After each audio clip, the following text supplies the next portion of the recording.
નમસ્કાર વિદ્યાર્થીઓ, ફરી એક વખત આપનું સ્વાગત છે.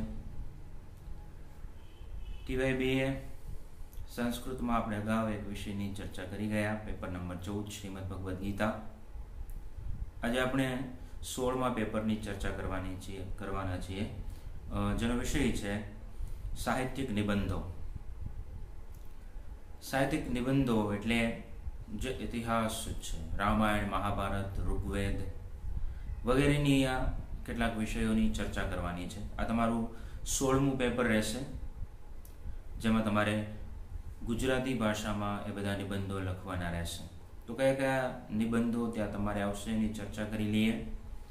તો રામાયણ, મહાભારત, ઉપનિષદ, વેદ સંબંધી કેટલીક બાબતો, જેમ કે રામાયણકાલીન સંસ્કૃતિ, રામાયણકાલીન સમાજ, મહાભારત કાલીન સમાજ જીવનનું દર્શન, શ્રીમદ ભગવદ્ ગીતામાં જીવન દર્શન, બ્રહ્મસૂત્ર, ઋગ્વેદકાલીન સંસ્કૃતિ, શિક્ષણ વ્યવસ્થા. ત્યારબાદ પ્રશિષ્ટ સાહિત્યની વાત કરીએ તો ભવભૂતિનું ઉત્તર રામચરિત, જેમાં એમણે કરુણ રસ છે એની પ્રધાનતા દર્શાવી છે, એની થોડી ચર્ચાઓ વગેરે 16મા પેપરમાં તમારે ભણવાનું આવશે. અહીં આપણે ચર્ચા કરવાના છીએ. સૌથી પહેલો નિબંધ રામાયણકાલીન સમાજ, રામાયણકાલીન સંસ્કૃતિ. તો સંસ્કૃતિ તમે કદાચ 9મા 10મા ધોરણમાં સમાજ વિદ્યામાં ભણીને આવ્યા છો. બે બાબત, એક હોય સંસ્કૃતિ અને બીજી હોય સભ્યતા. સભ્યતા એટલે એવી બાબત, એવી વસ્તુ કે જેમાં કાળક્રમે પરિવર્તન આવે. જેમ કે મનુષ્ય પોતાની શરૂઆતની અવસ્થામાં જંગલમાં કોઈ ગુફામાં રહેતો હતો. આજે જુઓ એ મકાનો બનાવી, મહેલો બનાવીને રહે છે. તો સભ્યતામાં પરિવર્તન આવ્યા છે, પણ લાંબા સમય બાદ પણ સંસ્કૃતિમાં કોઈ બહુ એટલા બધા મહત્વના ફેરફારો થાય નહીં. આપણા ભારતીય આપણો જે વારસો છે, સાંસ્કૃતિક વારસો છે, એ ખરેખર એક આગવું, એક વિશિષ્ટ સ્થાન ધરાવે છે. એમાં પણ આપણા ઇતિહાસના કેટલાક ગ્રંથો, રામાયણ, મહાભારત, એનું અધ્યયન કરીએ ત્યારે આપણી સંસ્કૃતિ છે એનું મૂલ્ય આપણને ખબર પડે. તો રામાયણકાલીન સંસ્કૃતિની આપણને કેમ ખબર પડે? કેમ કે એ બહુ જૂની વાત છે. રામાયણ છે એ રામ છે ત્રેતાયુગમાં થયા. તો કાળગણના પ્રમાણે ત્રેતાયુગનો સમય 8 લાખ વર્ષ પહેલાનો છે. 8,67,100 વર્ષ પહેલા. જો કે આજકાલના બુદ્ધિજીવીઓ આ બાબતને સ્વીકારતા નથી. તેઓ રામાયણનો સમય ઈસવીસન પૂર્વે 800થી સ્વીકારે છે, કેમ કે એમાં જે જીવન દર્શન છે એ ઈસવીસન પૂર્વે 800ના સમયમાં લોકો પાસે એ પ્રકારની લાઈફસ્ટાઈલ, એ પ્રકારની જીવનશૈલી જોવા મળે છે. એટલા માટે ઈસવીસન પૂર્વે 800 એટલે આજે થયા ઈસવીસનના 2020 વર્ષ. એમાં 800 ઉમેરી દો, એટલા વર્ષ જૂનું રામાયણ છે. તો કેમ ખબર પડે એ સમયેની સંસ્કૃતિ? તો એ ગ્રંથનો અભ્યાસ કરવાથી, રામાયણનો અભ્યાસ કરવાથી રામાયણકાલીન સમાજને વિશે આપણે જાણી શકીએ. તો રામાયણ શબ્દ સાંભળતા જ સૌથી પહેલા જે બાબત તમારી સામે આવે એ છે એક આદર્શ જીવન. રામાયણમાં એક આદર્શ પતિ, રામાયણમાં એક આદર્શ પુત્ર, રામાયણમાં એક આદર્શ પત્ની, એક આદર્શ સેવક, આ બધાના ઉદાહરણો આપણને પ્રાપ્ત થાય છે. રામનું સમગ્ર જીવન આપણા માટે એક આદર્શ છે. એટલે ત્યાં આપણે લોકો એવું કે રામે જે કર્યું એ કરાય અને કૃષ્ણએ જે કહ્યું એ કરાય. કૃષ્ણએ કર્યું એ ન કરવા જવાય. તો રામ એ આપણા માટે આદર્શ છે. એટલા માટે તમે SY BA માં ભણીને આવ્યા, મમ્મટાચાર્ય કહે છે કે રામાદિવત વર્તિતવ્યમ ન રાવણાદિવત. રામ વગેરેની જેમ વર્તવું જોઈએ, નહીં કે રાવણ વગેરેની જેમ. તો રામ એ આદર્શ છે, રામ એ આપ્ત છે, અનુસરણીય છે, એ આદર્શ છે. સમગ્ર રામાયણ આપણા માટે આદર્શ છે. એક તરફ તમે રામાયણને રાખો, બીજી તરફ મહાભારતને રાખો, તો રામાયણ એક આદર્શ છે અને મહાભારત એ વાસ્તવિકતા છે. મહાભારતમાં એ નિરૂપિત છે જે છે, અને રામાયણમાં જેનું વર્ણન છે એ આદર્શ છે. અર્થાત આવું હોવું જોઈએ, સમાજ આવો હોવો જોઈએ, એ રામાયણ શીખવે છે. અને સમાજ આવો હોય છે એ મહાભારત શીખવે છે. ખરેખર એક ભાઈ માટે બીજા ભાઈની લાગણી કેવી હોવી જોઈએ, કેટલું એના માટેનું સમર્પણ હોવું જોઈએ, એ રામાયણ શીખવાડે છે. અને હોય છે કેટલું, એ મહાભારત. એટલે મહાભારત એ વાસ્તવિકતાનું દર્શન કરાવે છે અને રામાયણ એ આપણા માટે આદર્શ છે. તો રામાયણકાલીન સંસ્કૃતિનો જો અભ્યાસ કરવામાં આવે તો વિદ્યાર્થી જીવન ઉપર એની સારી એવી અસર થઈ શકે. એ લોકોનું જીવન ધોરણ કેવું હતું, કેમકે સંસ્કૃતિ એટલે મુખ્ય 3 બાબતો. પહેલી, સંસ્કૃતિ એટલે વે ઓફ થિંકિંગ,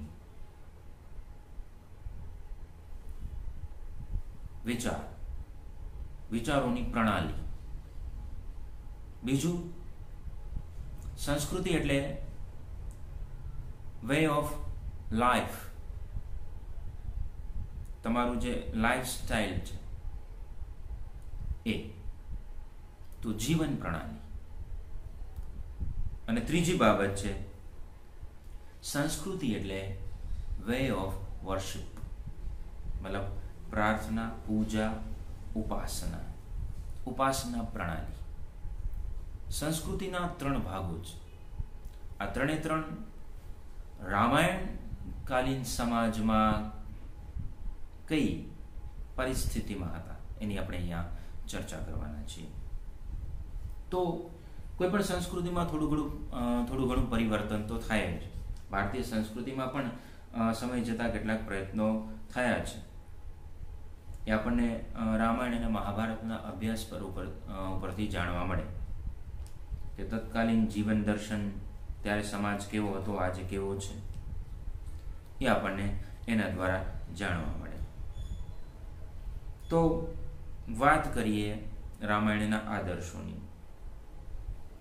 તો સૌથી પહેલા આદર્શ પત્ની. તો પતિ પત્નીના સંબંધો કેવા હતા?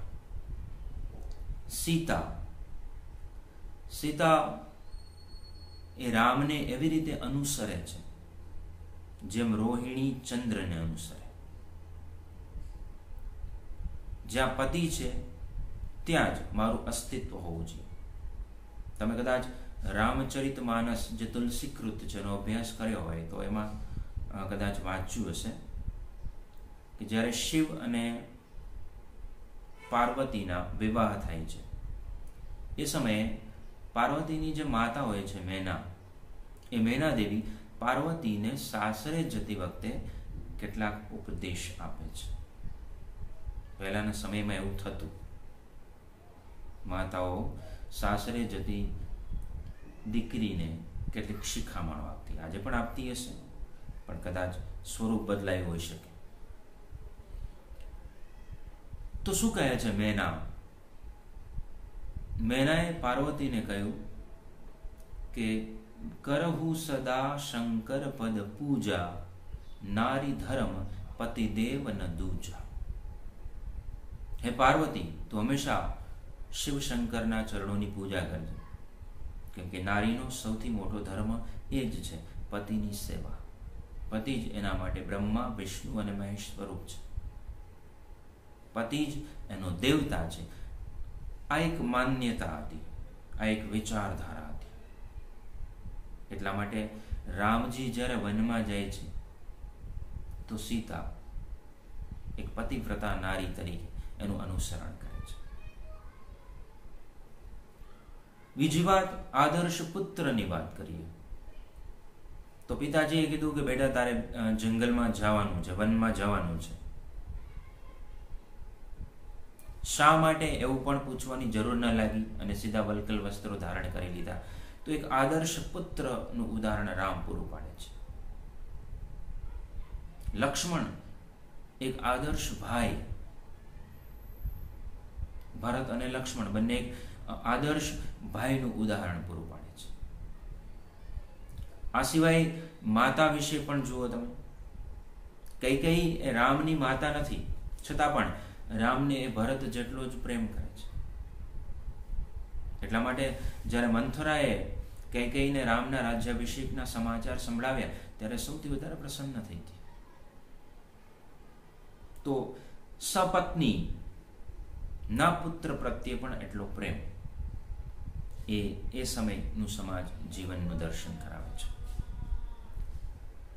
મનુષ્યની વાત તો એક તરફ રહી, અહીંયા તો પશુ પક્ષીઓ ઉપર પણ એટલો જ પ્રેમ દર્શાવવામાં આવ્યો છે. રામની સાથે વાનરો અને રીંછો હતા. આમ તો રામાયણના મૂળમાં જુઓ તમે, રામાયણની રચના કરવાની જ્યાં વાલ્મીકીને પ્રેરણા મળી ત્યાં એક ઘટના, ક્રોંચ વધનો પ્રસંગ એના માટે જવાબદાર હતો. વાલ્મીકી પોતાના શિષ્ય ભારદ્વાજને લઈને તમસા નદીના કિનારે જાય છે, તમસામાં સ્નાન કરવા માટે. સતુ તીરમ સમાસાદ્ય તમસાયાહ મહામુનિ શિષ્યમ આહ સ્થિતમ પાર્શ્વે દૃષ્ટ્વા તીર્થમ અકર્દમમ. વાલ્મીકીએ અકર્દમમ તીર્થમ દૃષ્ટ્વા, કાદવ રહિત સ્વચ્છ એ તમસા નદી એટલે કે જળાશયને જોઈને પાર્શ્વે સ્થિતમ શિષ્યમ આહ, બાજુમાં ઉભેલા શિષ્યને કહ્યું. શું કહ્યું? ન્યસ્તતામ કલશસ્તાત દીયતામ વલ્કલમ મમ ઇદમેવાવગાહિષ્યે તમસાયા તીર્થમત્તમ. હે તાત, એ સમયે શિષ્ય અથવા પુત્રને તાત સંબોધન કરવાની પ્રથા હશે. એટલા માટે દશરથ દ્વારા, કૌશલ્યા દ્વારા રામને ઘણી વખત તાત કહેવાયું છે. અહીંયા વાલ્મીકી પોતાના શિષ્ય ભારદ્વાજને તાત કહે છે. તાત, તું તારો કળશ નીચે મૂક અને મને મારું વલ્કલ આપ. આજે હું આ તમસાના ઉત્તમ જળાશયમાં સ્નાન કરીશ. સ્નાન કરવાનો સંકલ્પ થયો. વાલ્મીકી જ્યારે તમસાના કિનારાના જંગલમાં વિચરણ કરતા હતા ત્યારે તે એક ઘટના ઘટી. એક ક્રોંચ અને ક્રોંચી કામ મોહિત થઈ અને ક્રીડા કરતા હતા, રમત કરતા હતા. એ સમયે એક શિકારી ત્યાં આવ્યો. એ શિકારીએ બાણ છોડ્યું અને જે નર ક્રોંચ પક્ષી હતું એને વીંધી નાખ્યું. અને આ ઘટના વાલ્મીકીની નજર સામે ઘટી. વાલ્મીકીને એ જોઈને કરુણા જાગી, દયા આવી.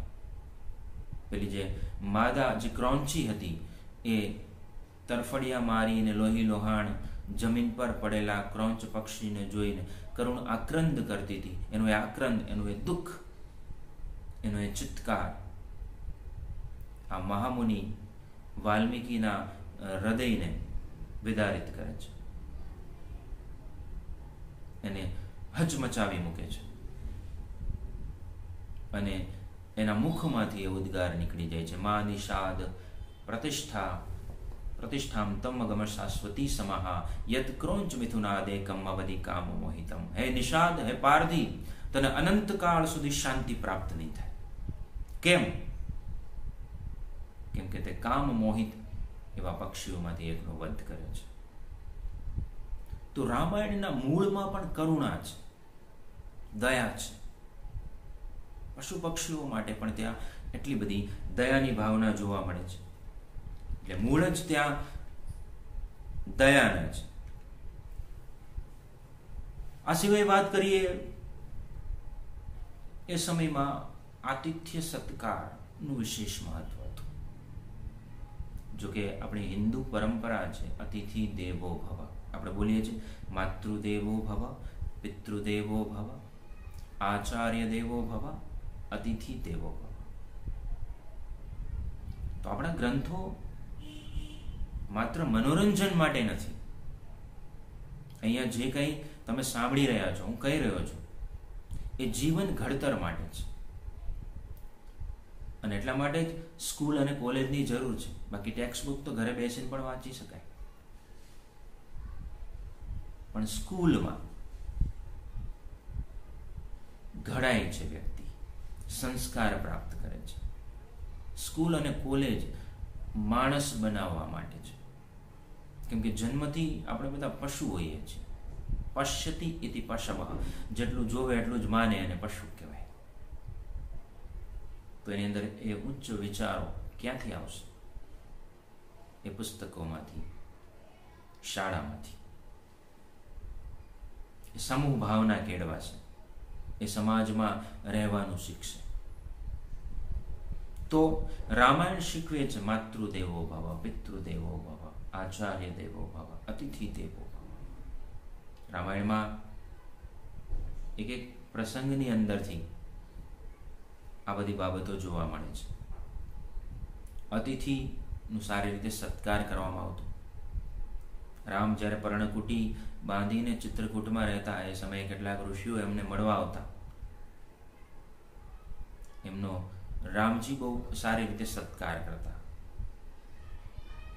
એમને પાદ્ય, અર્ઘ્ય, મધુપર્ક, આસન વગેરે આપી અને એમની પૂજા કરતા. અતિથિની યોગ્યતા મુજબ એનો સત્કાર કરવામાં આવતો. એમને ફળ, ફૂલ વગેરે નૈવેદ્ય આપવામાં આવતું, એમને ભોજન કરવા માટે આપવામાં આવતું. જો પતિની ગેરહાજરી હોય અને કોઈ અતિથિ આવે તો એ જવાબદારી પત્નીની રહેતી. એમનું સ્વાગત કરતી અને પછી એમના કુશળ, ક્ષેમ કુશળ ને પૂછતી. વડીલોને દંડવત પ્રણામ કરવાની, ચરણ સ્પર્શ કરવાની પ્રથા હતી. વડીલો દંડવત કે ચરણ સ્પર્શના બદલામાં પોતાનાથી નાનાઓના મસ્તક સૂંઘતા, એમને આશીર્વાદ આપતા. આ સિવાય મળતી વખતે આલિંગન કરવાની અથવા તો હાથ મિલાવવાની પણ પ્રથા હતી. જેમ કે રામ અને ભરત એ મળ્યા તો એકબીજાને ભેટી પડ્યા. આ સિવાય હનુમાન અને રામનું મિલન, જ્યારે જનસ્થાન ચિત્રકૂટમાં જે રાક્ષસો સાથે રામનું યુદ્ધ થયું, એ યુદ્ધના સમયે રામ જ્યારે યુદ્ધ જીતીને પાછા આવ્યા ત્યારે સીતાજીએ હર્ષોલ્લાસથી એમને આલિંગન આપ્યું. તો પતિ પતિનું પણ આવા સમયે આલિંગન એ સમયે પ્રચલિત હતું. આ સિવાય શોકની લાગણીઓ પ્રકટ કરવા માટે છાતીને પીટવી, જેમ કે સીતા અને શૂર્પણખા દ્વારા શોકને પ્રગટ કરવા માટે ઉદર પીટવામાં આવે છે. તો એ સમયની એવી બધી પ્રથાઓ હતી. એ સમયે રાજા સર્વોચ્ચ સ્થાન ધરાવતો. સમાજનું જે એક પિરામિડ છે, એ પિરામિડમાં રાજા અને એનાથી ઉપર રહેતો ગુરુ. જ્યારે રાજા રાજસભામાં પ્રવેશ કરતો ત્યારે બધા જ એમનું સન્માનમાં ઊભા થઈ જતા. પણ જ્યારે ગુરુ રાજસભામાં આવતા ત્યારે રાજા પણ પોતાના સિંહાસન પરથી ઊભો થતો. મતલબ સમાજના પિરામિડમાં સૌથી ઉપર ગુરુનું સ્થાન રહેતું. એ ગુરુની આજ્ઞાનું પાલન એમના માટે ફરજિયાત રહેતું, જો એ યોગ્ય હોય તો. વશિષ્ઠ વગેરે જેવા ગુરુઓ છે એ ખૂબ આદરણીય હતા. આ સિવાય પ્રજા છે એ રાજાના ચરણ સ્પર્શ કરતા, એમનું સન્માન કરતા અને એમને વર્ધસ્વ એવા આશીર્વાદ આપતા, એમના માટે શુભકામનાઓ આપતા. હે રાજા, તો વૃદ્ધિ પામે. રાજા પછી સ્થાન હતું રાજાની પત્ની. તો પહેલી વાત કે ત્યાં બહુપત્નીત્વની પ્રથા હતી. જેમ કે રાજા દશરથને 3 પત્નીઓ હતી, કૌશલ્યા, કૈકેયી અને સુમિત્રા. જેમાંથી કૌશલ્યા પટરાણી હતી, પટરાણીને વિશેષ મહત્વ પ્રાપ્ત થતું, એ વિશેષ અધિકારોને ભોગવતી. પણ એ સિવાય જે માનીતી રાણી હતી જેમ કે કૈકેયી, એ પણ કેટલાક વિશેષ અધિકારો છે એને એ ભોગવતી હતી. આ સિવાય મિત્રતાની વાત કરીએ તો રામ અને સુગ્રીવની મિત્રતા પ્રચલિત છે. એમણે અગ્નિની સાક્ષીએ મિત્રતા, એકબીજાને મિત્ર તરીકે સ્વીકાર કર્યા એવો રામાયણમાં ઉલ્લેખ છે. અને મિત્રને આપેલું વચન પાલન કરવા માટે રામ વાલીનો વધ કરે છે અને મિત્રતાનું ઋણ ચૂકવે છે. ત્યારબાદ જ્યારે યાત્રા થતી, પ્રવાસ થતો, ત્યારે વાહનની પ્રદક્ષિણા કરવાનો એક રિવાજ હતો. વાહનોમાં મોટે ભાગે ગાડાઓ, બળદગાડાઓ, રથ વગેરે રહેતા, પણ એના ઉપર ચડતા પહેલા એની 3 પ્રદક્ષિણા થતી. 3નું વિશેષ મહત્વ હતું. વિવાહના સમયે 3 ફેરા ફરવામાં આવતા. રામાયણકાલીન સમાજની વાત કરું છું, એ સમયની વાત છે જ્યારે વિવાહમાં 3 ફેરા હતા. આ સિવાય કોઈ વચન આપતું તો એ વચનની 3 વખત જાહેરાત થતી. જ્યારે રાજા અથવા કોઈ એવા મોટા વ્યક્તિની જયકાર કરવાની હોય ત્યારે પણ 3 વખત જય જય જય એવો નાદ કરવામાં આવતો. એટલે અભ્યાસ કરતા એવું લાગે છે કે 3ની સંખ્યા એ સમયે વિશેષ મહત્વ ધરાવતી હશે. આ સિવાય ગ્રહો, નક્ષત્રો, શુભ નક્ષત્ર જોઈ અને કોઈ કાર્ય શરૂ કરવું, જેમ કે અભિષેક કરવા માટે યોગ્ય નક્ષત્ર હોવું જોઈએ. જ્યારે રાવણે સીતાનું હરણ કર્યું ત્યારે વિંધ નામના નક્ષત્રમાં સીતાનું હરણ કર્યું. તો શુભાશુભ કર્મોને માટે નક્ષત્રોને ધ્યાનમાં લેવામાં આવતા. આ સિવાય જ્યારે તમે ઘરથી બહાર જાઓ, પ્રસ્થાન કરો, ત્યારે પ્રસ્થાપન સમયે તમે દક્ષિણ દિશા તરફ ન જતા હોવા જોઈએ. પછી જાઓ તો ચાલે, પણ તમારી જે શરૂઆત છે ચાલવાની એ ક્યારેય દક્ષિણ દિશા તરફ પ્રથમ ન હોવી જોઈએ.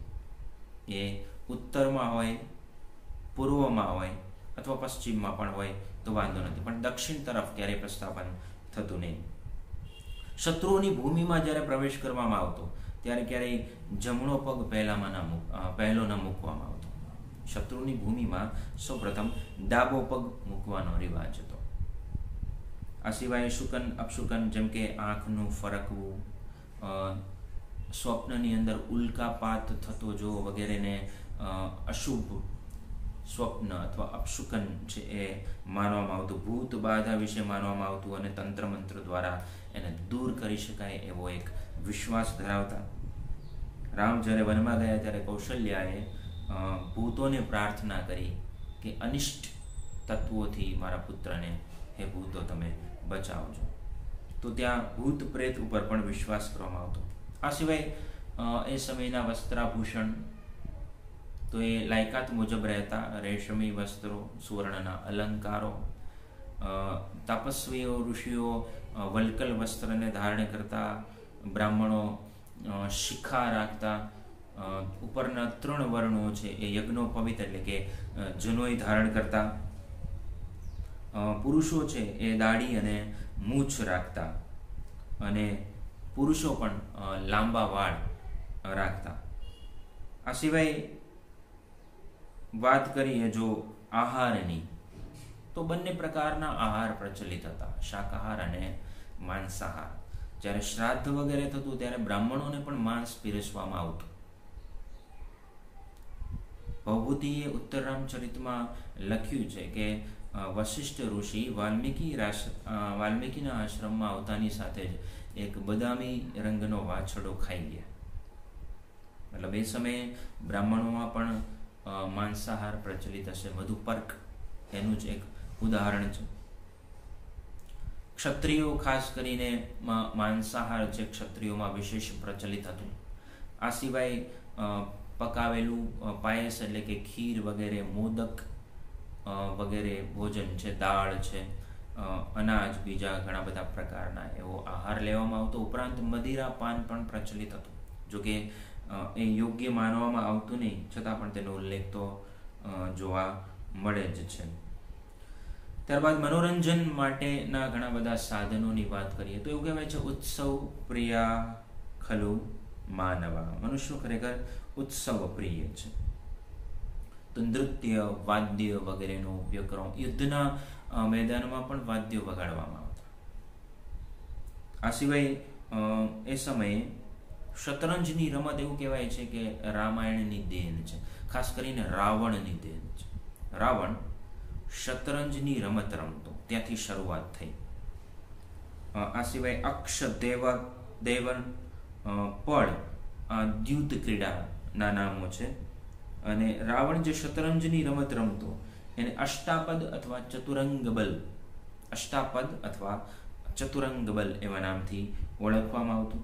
આ સિવાય લવકુશ સંગીતના સારા એવા જાણકાર હતા. એમણે અયોધ્યાવાસીઓને રામકથા ગાઈને સંભળાવીને લોકોના મનને મોહી લીધા હતા. એ વાત ખૂબ જ પ્રચલિત છે. તો ઘણા બધા મનોરંજનના સાધનો એ સમયે હતા.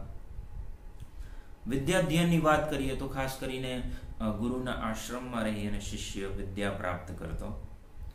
ત્યાં સુધી એ ગુરુપુત્ર અને ગુરુપત્ની સાથે જ રહેતો, જ્યાં સુધી એની સમગ્ર વિદ્યા છે એ પૂર્ણ ન થાય ત્યાં સુધી. અને એક ગુરુ પાસેથી વિદ્યા પ્રાપ્ત કરી લીધા પછી વિશેષ વિદ્યા પ્રાપ્ત કરવા માટે અન્ય ગુરુઓ પાસે પણ જવામાં આવતું. જેમ કે રામે વશિષ્ઠ પાસે વિદ્યા પ્રાપ્ત કરી, ત્યારબાદ એમણે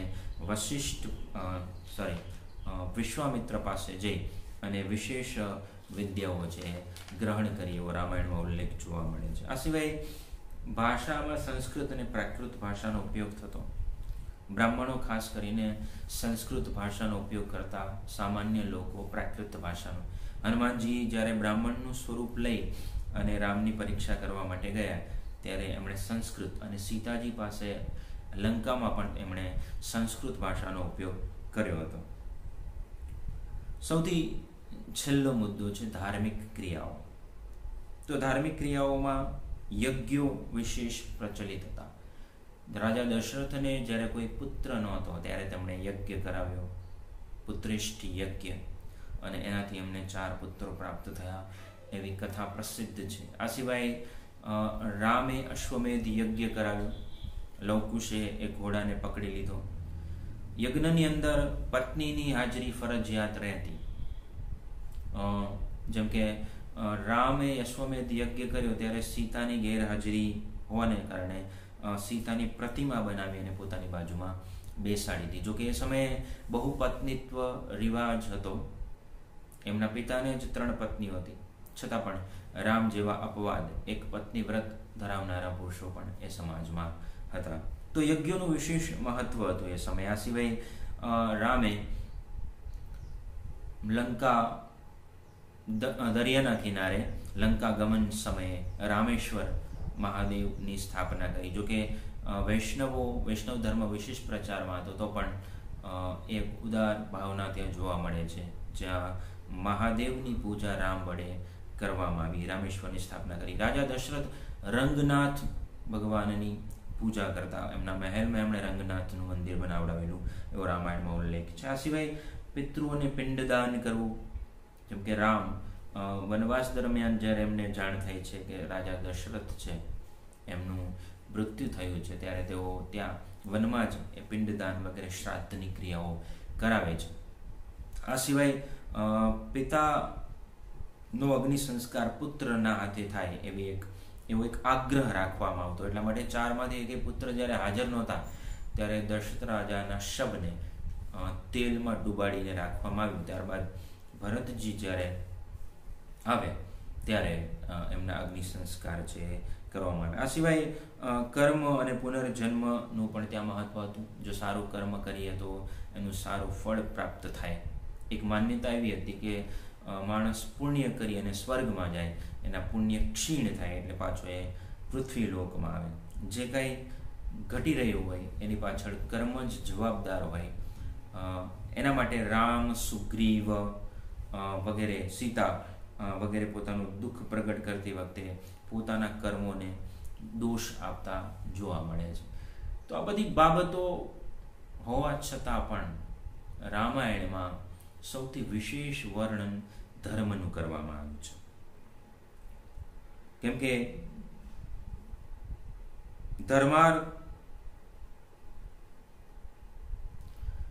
ધર્મથી જ અર્થ છે એ પ્રાપ્ત થાય છે.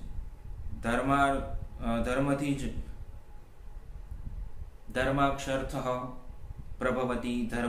ધર્માત પ્રજાયતે સુખમ. ધર્મેણ લભતે સર્વમ. ધર્મસારમ ઇદમ જગત. આખું જગત છે એનો સાર ધર્મ છે, અથવા તો એ ધર્મનો સાર છે. અને રામ તો સાક્ષાત ધર્મની મૂર્તિ જતા. રામ વિગ્રહવાન ધર્મ, એવું નારદજીએ વાલ્મીકીને કહ્યું હતું કે રામ શરીરધારી ધર્મનું શરીર જો તમારે જોવું હોય તો રામને જોઈ લેવાય. એટલે રામ એ સાક્ષાત ધર્મનો અવતાર માનવામાં આવે છે. તો આ બધી બાબતો હતી. રામાયણકાલીન સંસ્કૃતિ, સમાજ વ્યવસ્થા કેવી હતી એના વિશે આગળનો મુદ્દો છે એ ત્યાર પછીના લેક્ચરમાં એની ચર્ચા કરીશું. નમસ્કાર.